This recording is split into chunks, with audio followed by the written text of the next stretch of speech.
ज्ञान the treasure में आपका स्वागत है।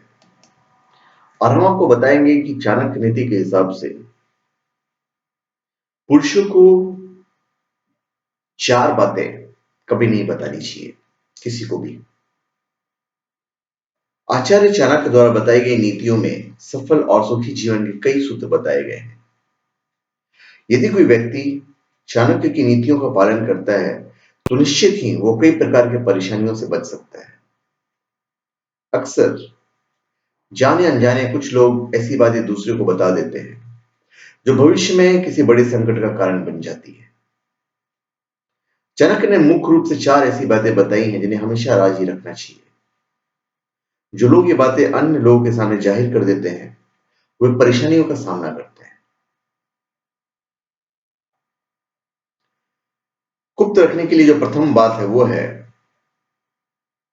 हमें कभी भी अर्थ नाश यानी धन की हानि से जुड़ी बातें किसी पर जाहिर नहीं करना चाहिए। यदि हमें धन की हानि का सामना करना पड़ रहा है और हमारी आर्थिक स्थिति बिगड़ गई है तो स्थिति किसी के सामने प्रकट नहीं करना चाहिए, क्योंकि जब ये बात सभी को मालूम हो जाएगी तो धन संबंधी मामलों में कोई मदद नहीं करेगा। समाज में गरीब व्यक्ति को धन की मदद आसानी से प्राप्त नहीं हो पाती है, अतः इस बात को सदैव राज ही रखना चाहिए। गुप्त रखने योग्य जो दूसरी बात है वो है हमें कभी भी मन संताप यानी दुख की बातें किसी पर जाहिर नहीं करनी चाहिए। यदि हम मन का संताप दूसरों पर जाहिर करेंगे तो लोग उसका मजाक बना सकते हैं, क्योंकि समाज में ऐसे लोग काफी हैं जो दूसरे के दुखों का मजाक बनाते हैं। ऐसा होने पर दुख और बढ़ जाता है। गुप्त रखने योग्य तीसरी बात यह है गृहिणी का चरित्र। समझदार पुरुष वही है जो अपनी पत्नी से जुड़ी सभी बातें गुप्त रखता है। घर परिवार के झगड़े सुख दुख आदि बातें समाज में जाहिर नहीं करनी चाहिए।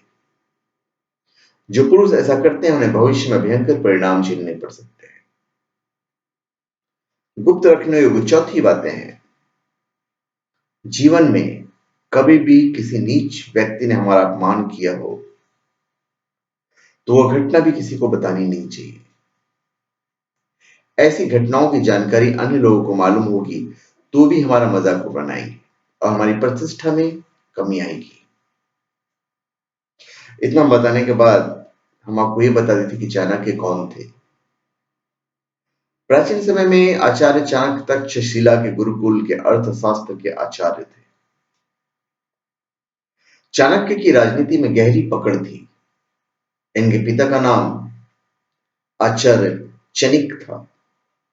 इसी वजह से इन्हें चनी पुत्र चाणक्य भी कहा जाता है।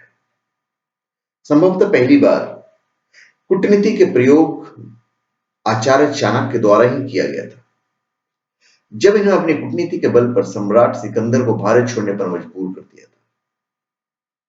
इसके अतिरिक्त कूटनीति से ही इन्होंने चंद्रगुप्त जैसे सामान्य बालक को अखंड भारत का सम्राट बना दिया था।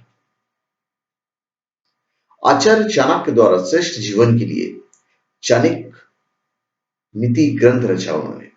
इसमें से दी गई नीतियों का पालन करने पर जीवन में सफलताएं प्राप्त होती है। तो धन्यवाद। आप हमारे चैनल पे सब्सक्राइब करें और अपने कमेंट दीजिए।